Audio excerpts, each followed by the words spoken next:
Our next session is about our neighbours to the south. We'd like to thank Cardus for sponsoring this session and for making it possible to bring our special guest to join us today.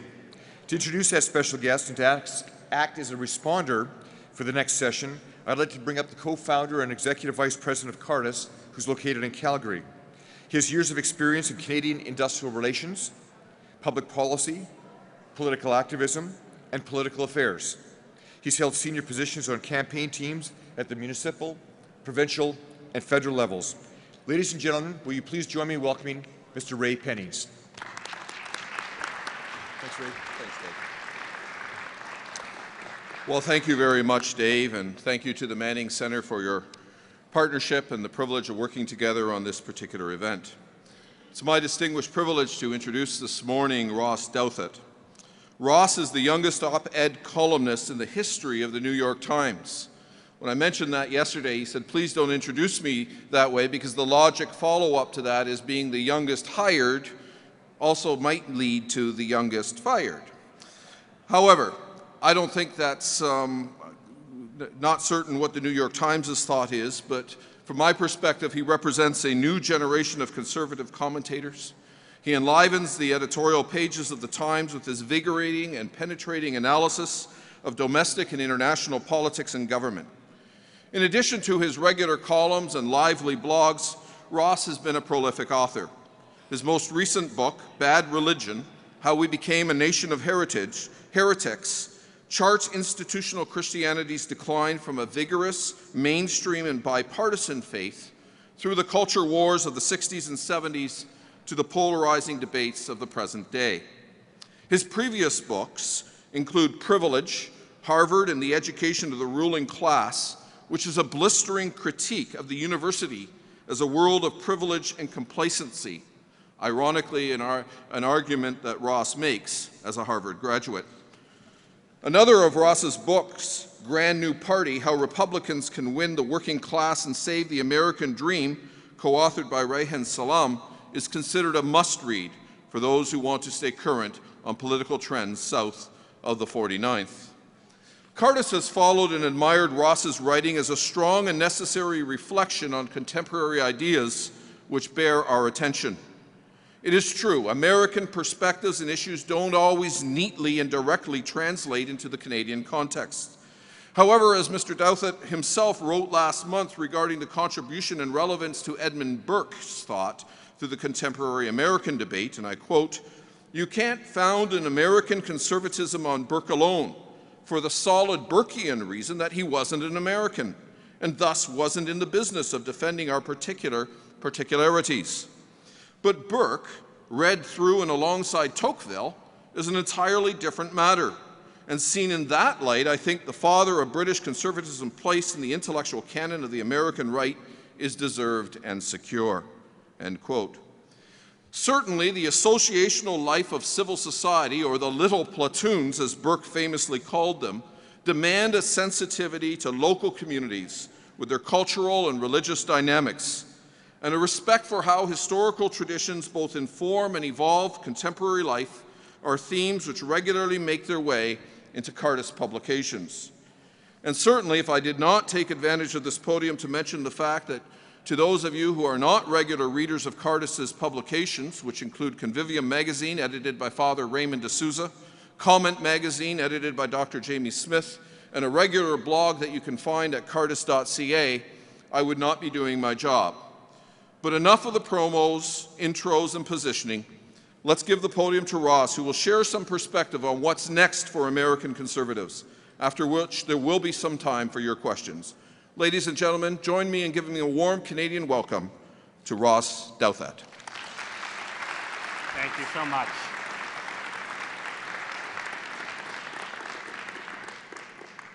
Let me see if I can just balance my remarks on this podium. There we go. Thank you all so much for coming. It's really wonderful to be here under the secure reign of an illustrious monarch, rather than the corrupt and complacent republic in which I have the misfortune to reside. That's a joke if there are any Americans happening to... Anyway, no, it's really wonderful to be here, and I'm going to talk for a little bit about the state of American conservatism and the American Republican Party, and it's always a little bit of a balancing act when you are speaking about this kind of subject in Canada, and I'm never always quite sure whether I'm explaining too much or explaining too little. So I apologize in advance if I don't walk that tightrope perfectly. But I thought it would be useful in talking about the present-day challenges facing the American right to go back in time a bit and offer a kind of miniature historical sketch of the American Republican Party's fortunes and how the U.S. has ended up in the political moment that we find ourselves in today. So I'm going to begin just by taking all of you back in time a bit, all the way back, in fact, to America in the 1960s, in the years of Lyndon Johnson and the Great Society, which was a period when I think if you looked at American politics, say in 1965 or so, you would have said that the United States was moving gradually towards what we think of as roughly the political norms of Western Europe and to some extent of Canada as well, with relatively high taxes, supporting a fairly comprehensive social welfare state, with universal health care, a strict regulatory climate, and so on. And the presidency that followed Lyndon Johnson, Richard Nixon's presidency, in which a Republican, theoretically conservative president spent and taxed and regulated almost as freely as a liberal Democrat, seemed to confirm that sense. But then in the 1970s, things changed, and America's path diverged more than it had before from the trail followed by most other Western democracies. The ruling liberal political coalition cracked up, and a new conservatism rose to prominence, and on questions ranging from taxes and spending and the size of government to social issues and social conservatism, the country seemed to shift rightward and created a new political coalition, a new political majority, Ronald Reagan's majority, that would dominate American politics for the next few decades, well into my own adult lifetime. And the Reagan coalition in the US was forged both by a political crisis and by a demographic shift. And the crisis was the failure of liberal governance in the 1960s and 70s, a failure to provide basic social order in an era when crime rates were doubling and even tripling, and liberal leadership seemed unable to figure out what to do about it. There was the perceived failures into the 1970s and 80s of the Great Society's anti-poverty programs, which seemed to be breeding dependency rather than upward mobility, pouring money into what more and more Americans saw as a failing welfare system. And then, in the 70s, there was the failure to contain or thwart what, in that era, and still seemed like a vigorous expansionist communist bloc overseas. And then finally, in the era of stagflation under Jimmy Carter, there was a failure to provide the kind of sustained economic growth that post-war America had come to take for granted. But then at the same time, you had a demographic shift, which was the growing affluence in that era of what had once been the Democratic Party's most reliable constituency, the lower middle class, non-college educated, blue-collar voters who had built Franklin Roosevelt and Harry Truman's majorities in the 1930s and 1940s, and who had originally seen themselves as free market capitalism's losers, who were eager to vote for more redistributive economic policies and thrilled to a Democratic Party that would attack economic royalists and the rich. But by the 1960s and 1970s, these voters had gained enough economic ground to have very different pocketbook concerns. They were suburban rather than urban. They were more tax sensitive than they used to be. They saw themselves as people funding new government programs rather than benefiting from them.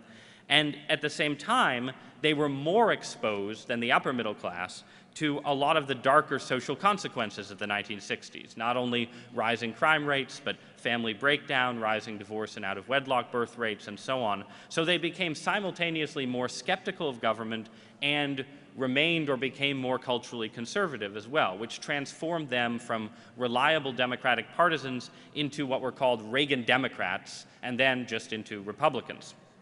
But this transformation, which happened across the 1970s and 80s in US politics, wouldn't have happened if the Republican Party hadn't found a way to marry a conservative philosophy to a very specific plan of action.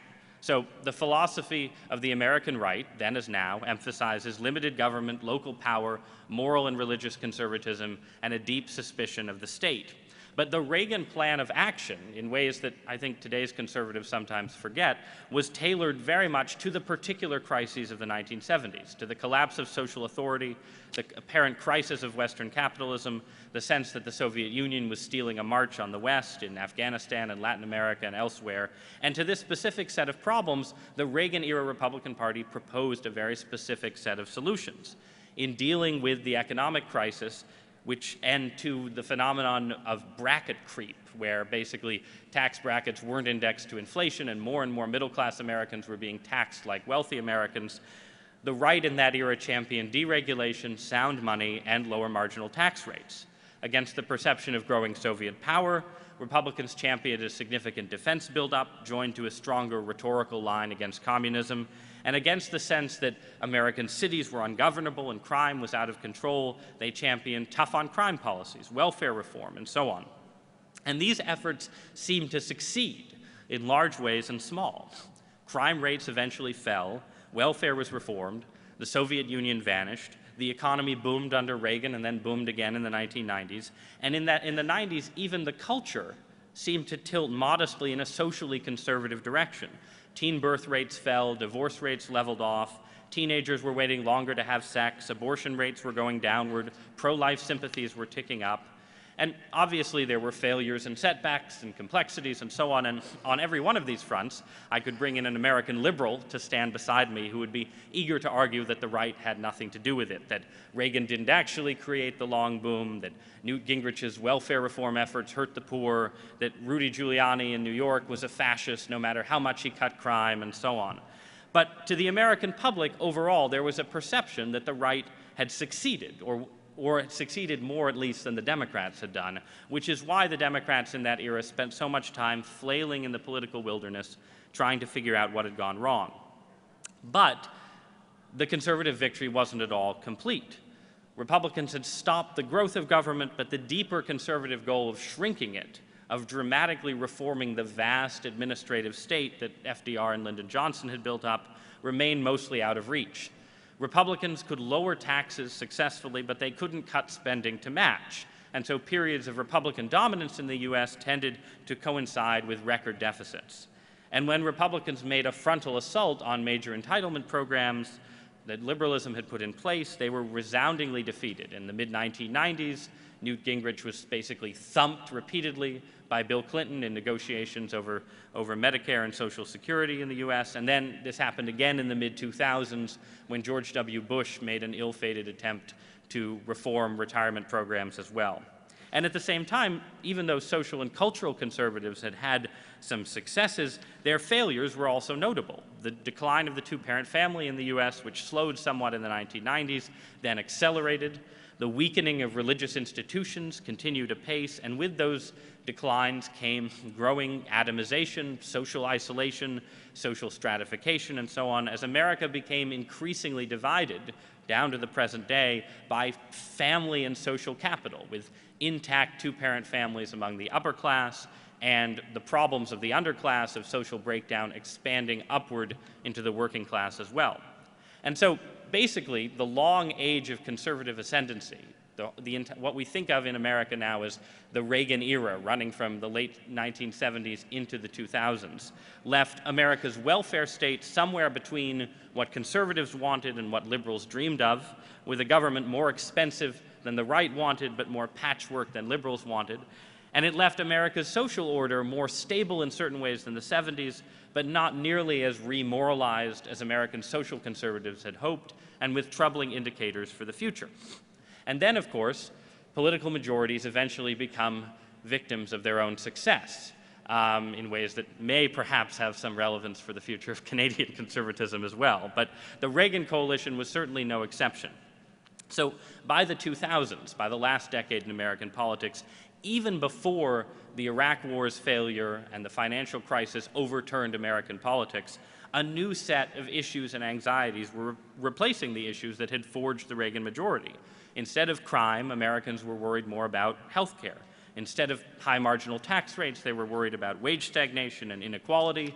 Instead of the Soviet threat, they might be worried more about climate change. And on these issues and others like them, the Republican Party didn't seem to have very much to say. And at the same time, just as demographic change had once helped create the Reagan majority, now it was helping create a Democratic majority instead, because America's white working class began to shrink as a share of the electorate, replaced by a kind of pan-ethnic working class, Hispanic and black as well as white, that regarded the Republicans as a kind of white people's party that they weren't invested in and wasn't invested in them. And at the same time, college-educated voters in the US were becoming less religious and more socially liberal, which pushed them more into the Democratic column. And by the 2000s, if you looked at the demographics of American politics, every conservative constituency was shrinking. Republicans were the party of married people, and there were fewer married couples in the US. They were the party of churchgoers, and there were fewer churchgoers. They were the party of white people, and there were fewer white people as a share of the electorate, and so on. And this created a sense in the late 1990s that there was this emerging Democratic majority that would consist a coalition of Hispanics, African Americans, young people, and the professional classes with just enough working class whites to make it all hold together. Now, for a while, George W. Bush's presidency seemed to put this whole idea of a new liberal majority on hold. And that's because Bush and his advisor Karl Rove made a concerted effort to address the Republican Party's emerging problems.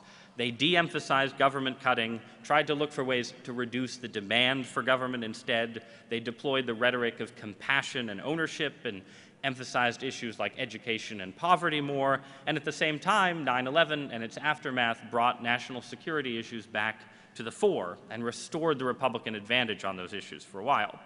But it turned out that the new Democratic majority was only delayed. The Bush synthesis ultimately didn't work. It mixed tax cuts for the conservative base and new social spending for swing voters, but that created record deficits, or what were then record deficits, without successfully restraining the growth of government. And its economic policies, in ways that I think weren't apparent at the time, relied on the housing bubble in the United States to mask rising healthcare costs and wage stagnation. And so the sort of Bush-era idea of an ownership society where everyone would be a homeowner in the US and so on turned out to be a debt-driven mirage. And then the disastrous occupation of Iraq undercut the historical Republican claim to competence on foreign policy and turned that issue, too, from a winning conservative one into a losing one. So the result was the landslides that brought a new Democratic majority to power and put Barack Obama in the White House. And those landslides were undergirded by a pretty substantial leftward shift in public opinion in the US, where, especially among the younger generation, people my age and younger, if you look at a range of issues in American politics, and the people my age and younger are more liberal than, not just than our parents, that's normal because younger people are more liberal than older people because they haven't yet acquired the necessary wisdom and so on, but they were actually more liberal than their parents' generation had been at the same age on just about every issue, with the only exceptions being Social Security and possibly abortion. But on everything else, taxes and spending, immigration, gay marriage, the drug war, and so on, the millennial generation had swung to the left relative to previous younger generations.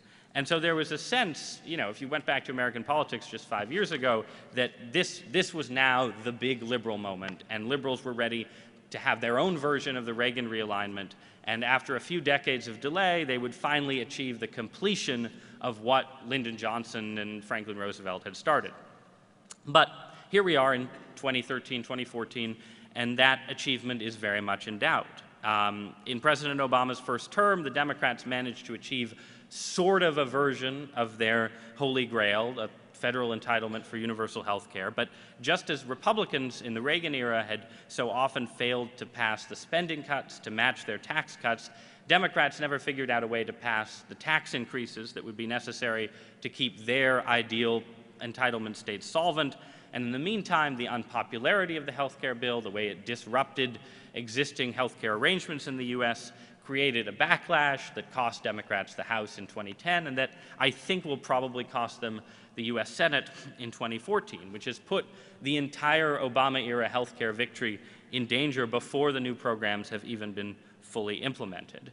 And there have been other Democratic struggles on a range of other issues as well. The liberal climate agenda in the U.S. has basically gone nowhere fast. Foreign policy, as you may notice from reading the news this morning, has become a bit of a difficulty for the Obama White House as well. And there are all kinds of interesting internal liberal debates about, what's gone wrong and why this has happened and so on. But it's important to recognize that the Obama-era Democrats have also been fortunate, very fortunate in their opponents. Because as much as Obama-era liberalism has floundered, Obama-era conservatism has never quite figured out what kind of alternative it should be offering. And for a while, just a few years ago, in the run-up to our 2012 presidential election, there was a sense among conservatives in the U.S. that the backlash against Obama and against liberalism and the unhappiness with the state of the economy might be so sweeping that it would just deliver U.S. conservatives back to power without having to come up with any kind of real clear new agenda, and that having then taken power, Republicans could just sort of set about finishing the job on their own terms and sort of reforming Medicare, reforming Social Security, making big cuts to government, and achieving a sort of fulfillment of the Reagan Revolution in their own right. And there was a lot of enthusiasm in that era for the proposals emanating from House Budget Chairman Paul Ryan for basically dramatically changing sort of the size and scope and future shape of the American welfare state and so on. And in the grassroots, going in the run-up to 2012, there was this sense that this was a hinge election and liberalism was going to be decisively repudiated and so on. And obviously none of that turned out to be the case. And instead, what happened in 2012 demonstrated that the forces that had blocked Republican attempts at transformation in the past were still present, that the American public still supports small government in the abstract, but likes pretty much every existing program in reality, and that Americans don't really trust the Republican Party to serve the interests of the non-rich, especially when you nominate a rich corporate raider as your presidential candidate, and so on. And it also demonstrated the demographic problems still facing the GOP, the shrinking of conservative constituencies, the way Republicans now are increasingly on the losing end of identity politics, and the way sort of insecure constituencies in the U.S., particularly unmarried and divorced women, are trending Democratic and likely to continue trending in that direction as well. And this last point, I think, about insecurity is very important to understanding American conservatism's current predicament. If you look back to the way American political debates went in 2010 and 2011 and 2012, Republicans were talking constantly about the dangers of a fiscal crisis. And for good reason, given the state of deficit spending in the first couple of years of the Obama era. But Republicans never really got a handle on what I think is pretty clearly America's emerging social crisis, which is not just, it's a crisis for the country as a whole, as well as a political problem for conservatives. It's a crisis of weakening institutions, declining trust, declining church-going, a crisis in churches and families and neighborhoods, and it's visible in everything from America's rising rate of out-of-wedlock births to various excesses from obesity to indebtedness to casino gambling to the trouble America's having increasingly assimilating immigrants upward rather than downward and so on. And it's visible just in social life, in these studies showing that Americans increasingly have fewer close friends with whom they can discuss issues. And the way it's all adding up to this sense that the American dream is only available to the middle class and really to the upper middle class because they're the only ones with the social capital to achieve it and everyone else is sort of struggling below. And these are trends that, while social conservatives in the U.S. have often lamented them, the Republican Party hasn't really found a way to talk about them, let alone address them. And in the absence of a conservative response, they're basically trends that inevitably create a growing Democratic majority. Because with insecurity, with atomization, with the decline of local institutions, the decline of families, and so on, comes an understandable desire for a stronger safety net and welfare state, and an understandable preference for a kind of liberal paternalism of the kind that the Obama-era Democratic Party offers over what seems like conservative indifference. So that is a sort of long-winded backdrop to the arguments that American conservatives are having right now. And those arguments, I think, have been actually a lot more interesting just in the last 6 months than they had been prior to the 2012 election. And I think the 2012 defeat has prompted some real rethinking on the American right in ways that the 2008 defeat didn't. That after 2008, conservatives said, well, this was, it was the financial crisis, everybody wanted to vote for the, sort of historic achievement of the first African-American president and so on, and we can just sort of continue the fight on similar terms. And now there's much more of a sense that no, the Republican Party has to change in some sense in how it addresses the U.S. electorate, especially at the presidential level. And so very quickly, and then we'll talk and have a Q&A, I just want to sketch what I think are sort of the 4 potential visions for where the American GOP goes from here. And the first vision is actually sort of a continuation of what you saw after 2008. And this is what you might call the fight harder vision for American conservatism. It's the idea that no, actually, basically the only problem the Republican Party has in the states is that it isn't willing to stand on principle enough. It isn't as tough as the Democrats. It isn't as nasty as the Democrats. It isn't as willing to fight bare-knuckled as the Democrats, and so on, which is the argument that Democrats were always making about Republicans in the 80s and 90s. It's, when you're losing elections, you're always convinced that the other side is just nastier than you are in a much more effective way, and you're envious of their nastiness. But this idea, I think, is a very popular idea in grassroots conservatism.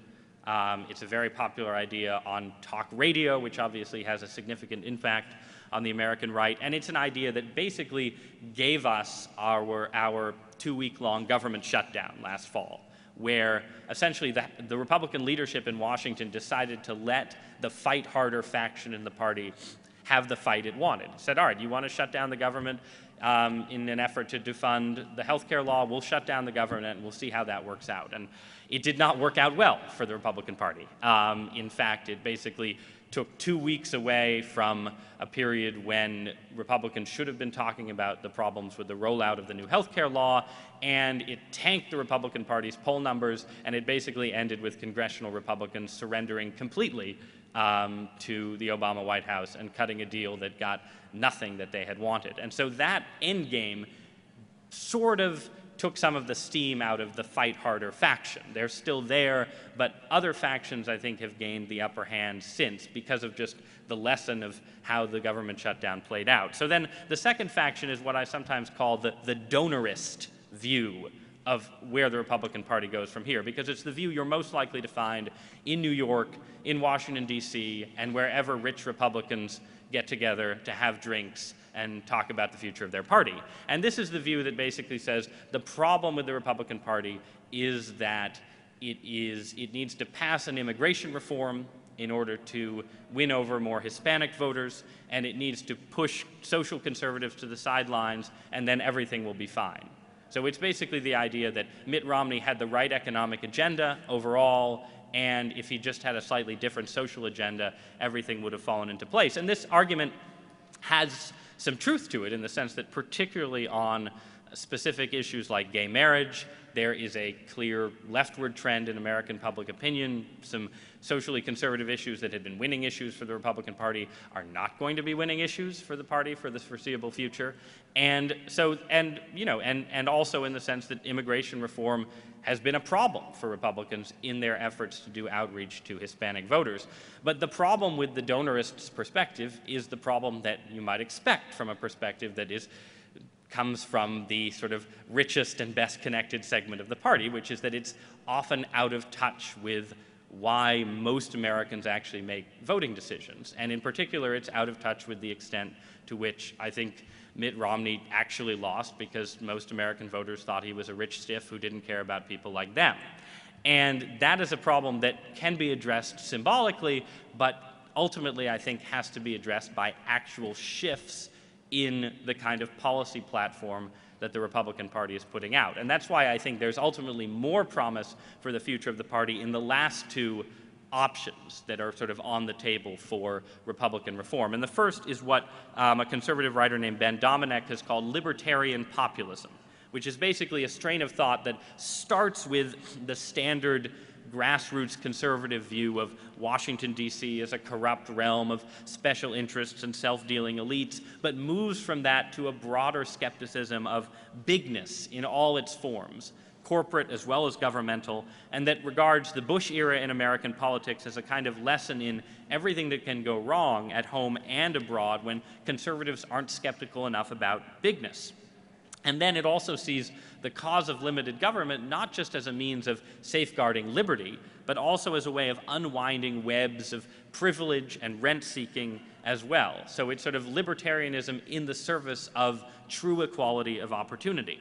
And this is an idea that was sort of woven into some of the Tea Party campaigns of 2010, but it's really been given more heft by figures like Senator Rand Paul of Kentucky, who's emerged as probably one of the leading contenders for the Republican nomination in 2016, and certainly one of the most interesting figures on the American right now.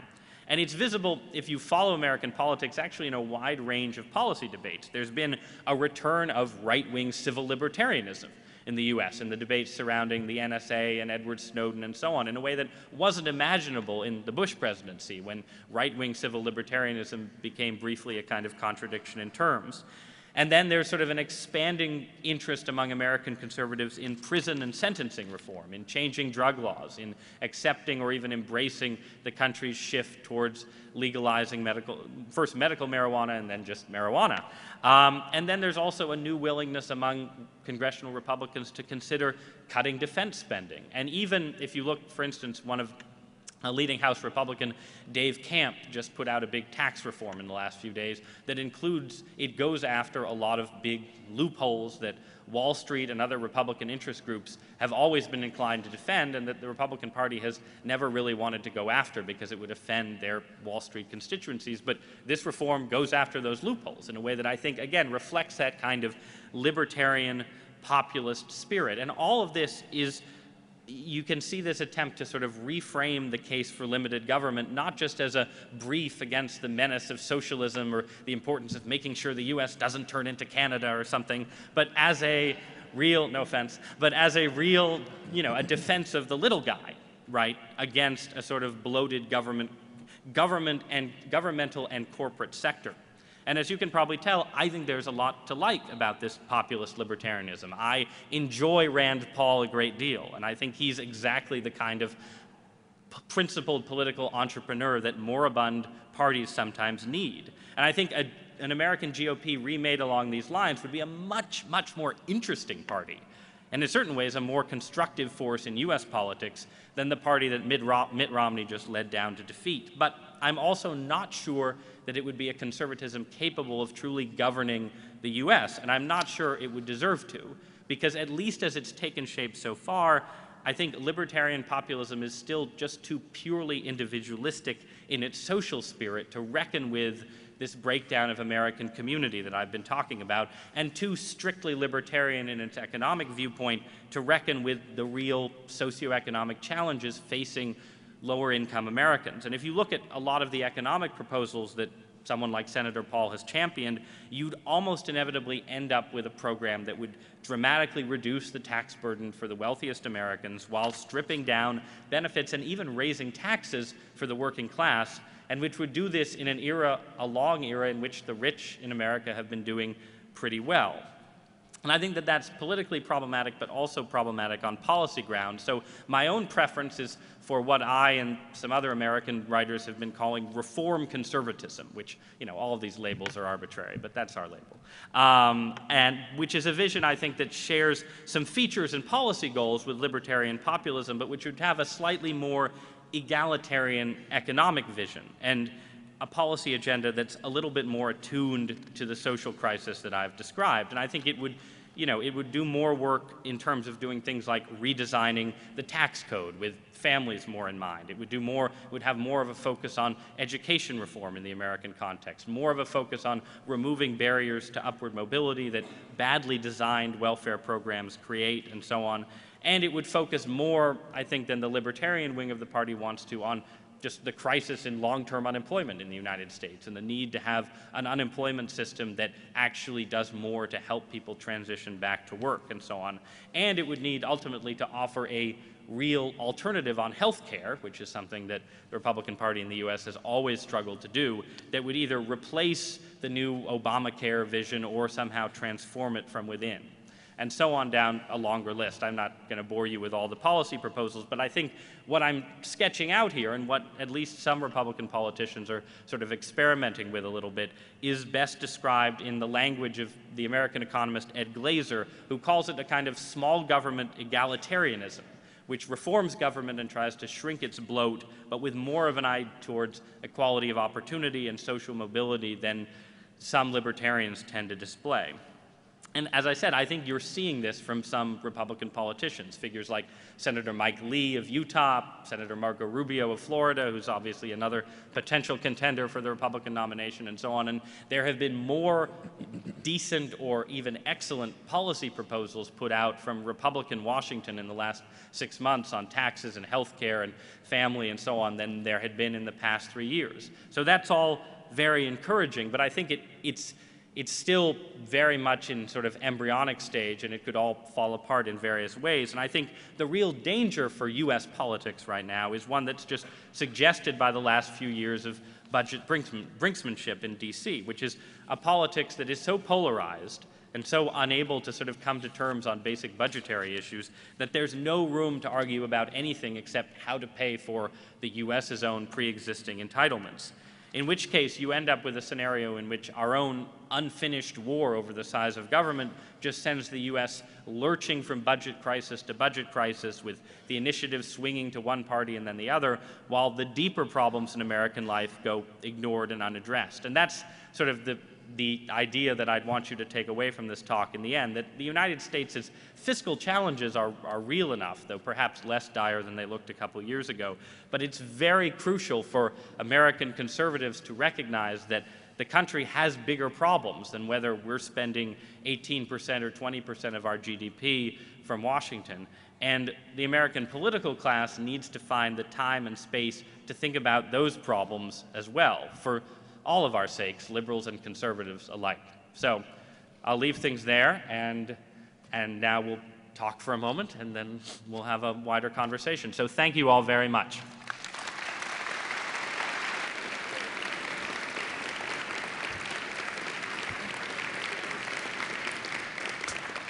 Thank you very much, Ross. The first part of your speech, you sort of gave this historical sweep that talked about how economic, social, and foreign policy things sort of coalesced in terms of both creating the Republican sort of dominance and then the Democratic shift as well. As you define these four groups at the end that are sort of all contending within the Republican Party today, do you think there is room for a coalition in terms of in all three areas, economic, social, or foreign? Or do you think that some of those are going to be proving to be sort of the fissure points that prevent the winning coalition of being putting together? I mean, I think that the basic, the best way to think about American conservatism overall, in a sense, is as a movement that sort of defends the distinctive folkways of the United States. And you quoted me quoting Tocqueville in the introduction, and American conservatives are always quoting Tocqueville, but there's a reason for that, right? And in that sense, it's those sort of folkways that make the Reagan coalition or any conservative coalition sort of make sense. That there is, even if there isn't always a necessary ideological connection between what religious conservatives are doing over here and what foreign policy hawks are doing over there and so on, the basic idea of a worldview that's sort of patriotic and nationalistic in ways that influences foreign policy, that's rooted in some sense in religion and church going and so on, and there's your social conservatism, and that believes in, there are arguments about what limited government means, but that believes in sort of local initiative and local control and so on. That's always going to be the basic American, or at least in my lifetime, it's, that's whatever American conservatism looks like, it's going to be rooted in some sense in those areas. But then on specific issues and specific crises and so on, you can easily have fissures show up. And I mentioned one is the case of gay marriage, right? Like, I am a social conservative, and my general view has always been that social conservatism has been a net plus for the Republican Party in the U.S. that it is underappreciated by the Republican elite, who, you know, are sort of love to have social conservatives cast votes for them, but then wish they would go away when it comes time to policy making and so on. And in general, the vision of conservatism that I have in mind is one that is rooted in socially conservative ideas about sort of the family and the role of sort of community in American society and so on. But you also have to recognize that the issue landscape changes, and it's pretty much unimaginable that gay marriage, I mean, one, I would expect that gay marriage will be instituted nationwide in the U.S. by the Supreme Court within the next 2 to 4 years. And second, I think it will then sort of, it's already disappeared as a winning political issue for Republicans. It's likely to sort of, you know, go in somewhat similar with some slight differences direction to the way the issue has gone in Canada, I think, over the last 5 or 10 years. So there's a case where, you know, the Republican Party will remain socially conservative, but it's not going to be defined nationally on that issue.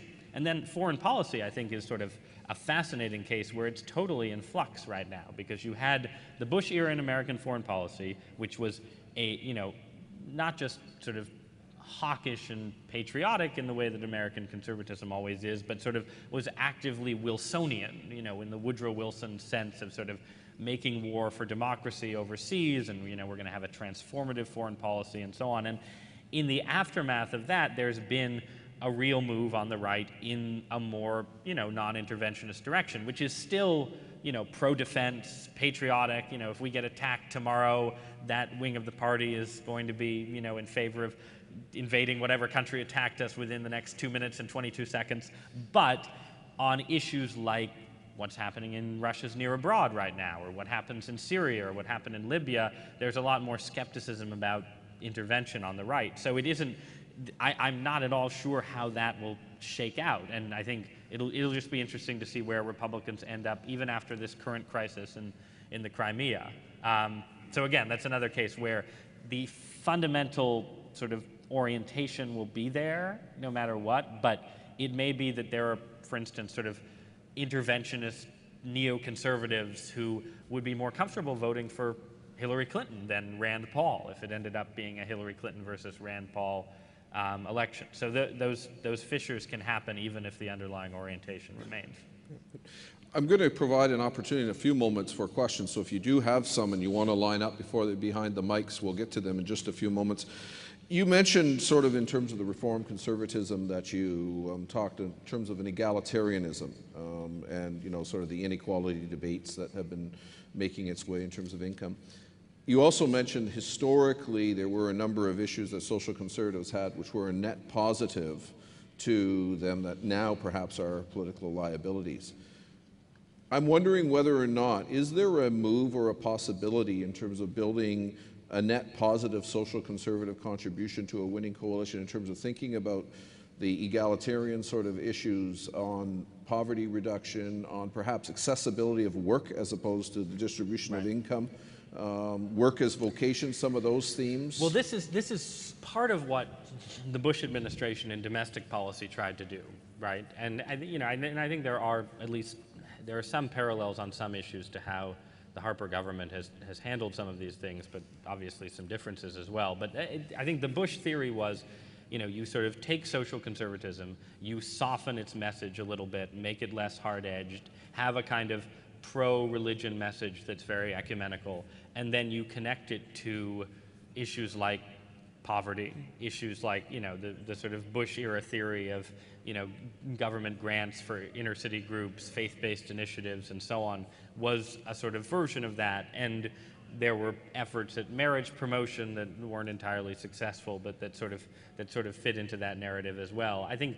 And what you're seeing with Republicans right now on criminal justice reform, where, you know, America's incarceration rate has become a big problem and a big scandal for the country, that is clearly rooted in religious conservatism. It is evangelicals and Catholics who have been working on that issue and sort of pushing it up the ladder of Republican concerns, and that's an issue that I think it's a case where actually the Republicans haven't done a good enough job of advertising their own policy successes. Usually the problem for Republicans these days is there's no policy whatsoever, but that's a case where there's been sound policy, good policy implemented at the state level. Rick Perry in Texas has been a big policy innovator on prison reform and so on.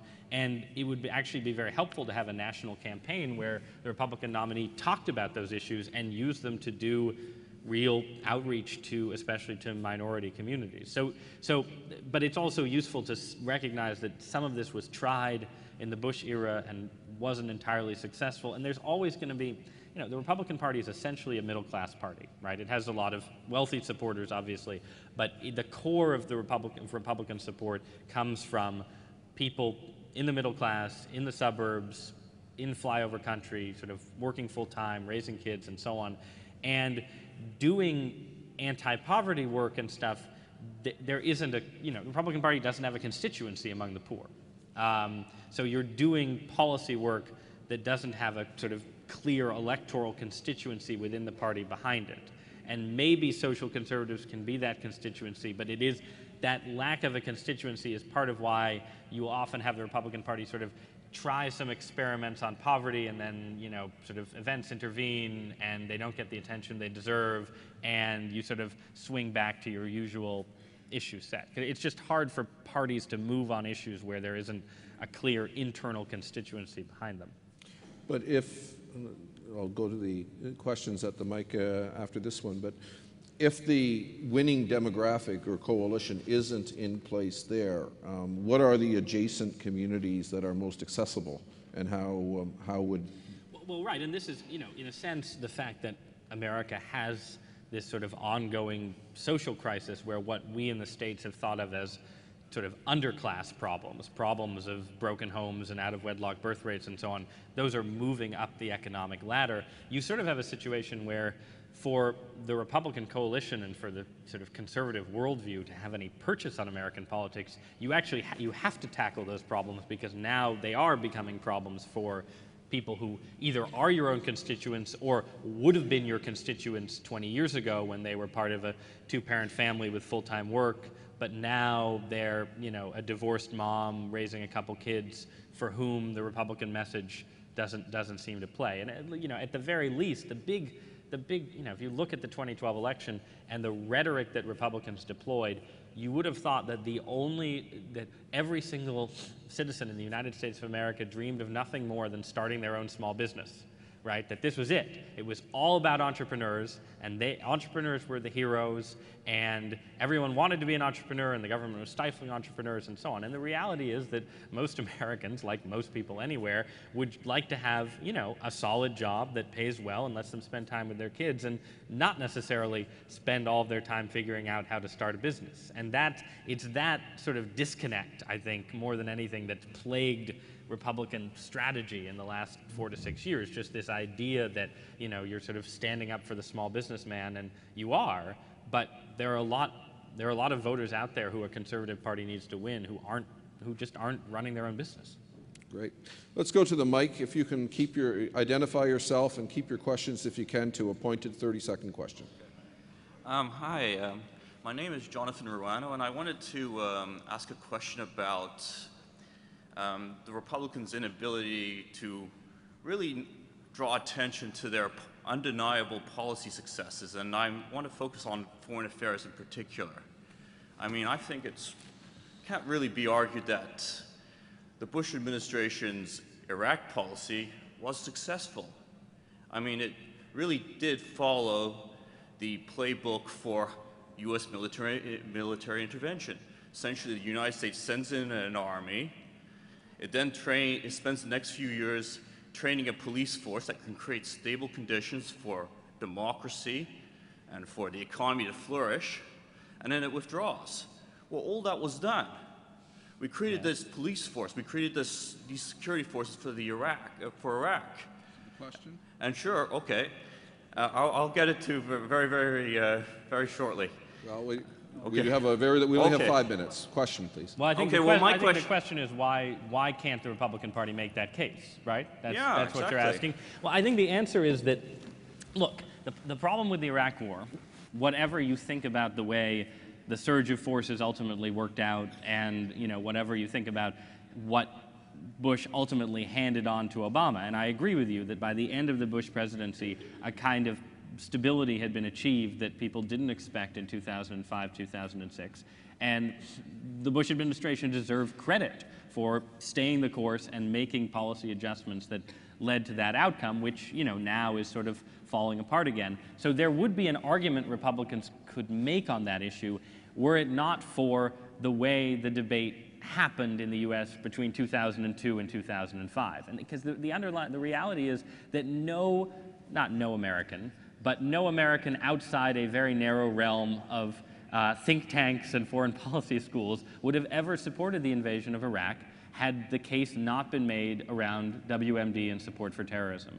And to the extent that that case seemed to collapse after the invasion, and to the extent that that then segued into the botched handling of the occupation, it just made the argument, in order to sort of defend the ultimate partial successes in Iraq under Bush, you would need to persuade Americans that the war had been worthwhile to begin with. And that argument, I think, was basically lost the moment we started opening up those bunkers and discovering that Saddam Hussein did not have an active nuclear program and, you know, at best had a few vials of nerve gas lying around. And this is something I think, I have many friends who are more supportive of the war than I was and who would make a case like the one that you would make. But my sense is just that, you know, the American public will support large-scale military efforts and, you know, major sacrifices of blood and treasure when the threat to the U.S. national interest is clearly established. And it's why, even though Afghanistan in certain ways has ended up being this huge mess, there hasn't been a huge groundswell of opposition, because Americans still basically believe that however messed up things have become, we were right to do it. We had to do it, you know, and if we went back and did it over, we'd do it again. But nobody thinks that about Iraq. I mean, not nobody, but almost nobody who isn't already committed ideologically to the GOP. Go ahead, Ken. Ken Bosencool. I just note that the Harper Coalition in Canada retained a lot of those lower middle income voters through a very strong focus on two things. One, support for families with children through a suite of policies, from direct payments to families to the income splitting we're going to do next year, and this whole suite of policies directed toward families that we've been on track for 7 or 8 years, and that has attracted the female voters in those economically worried families and have kept them in our coalition. And the second thing we've done is a vigorous focus on the trades and attracting tradespeople and tax credits for tools and all these suite of policies to get, and the things Jason Kenney, who's sitting right in front of me, is doing right now on focusing on these wage people. So I don't know if that's a question, but my question is, are Republicans doing those two things have allowed us to keep or to bring those people into our coalition. So the problem that Republicans have had in part is that because the Bush presidency ended in such political and in certain ways policy failure, there's been an incredibly strong sense on the right, and especially on the grassroots, that sort of trying constituency outreach of any kind is a betrayal of conservatism. It's like, we tried that with Bush, we tried that with compassionate conservatism, you know, we tried that with sort of policies geared towards winning more Hispanic voters and winning over homeowners and so on, and look where it ended up. And so now we just have to have a pure conservative vision in which, you know, tax credits and all of these things are betrayals of true small government principle. So that's been where part of the mood of the party has been for the last 4 to 6 years, and it's why you haven't seen those kind of efforts. Now, I think that that is changing, and I think that in some of the proposals that at least right now are being put out by Republican lawmakers, and included by Republican lawmakers with excellent sort of Tea Party, true conservative, capital T, capital C, bona fides, you're seeing a little more of a sense of, okay, in sort of becoming purer ideologically, we stopped having anything to say to a lot of middle-class families. And now we need a tax, I mean, look, you know, Republicans in 2008 and 2012 didn't have a middle-class tax cut. It was crazy, right? The party was running on sort of tax plans that were designed to make the Wall Street Journal editorial page happy, and I love the Wall Street Journal editorial page, but that isn't the only aspect of American politics. And so, but what you're seeing now, is, at least in embryo, some tax reforms. One of them focused on expanding the child tax credit. The Dave Camp tax reform proposal I mentioned actually cuts middle-class taxes. It's amazing. It's this crazy idea.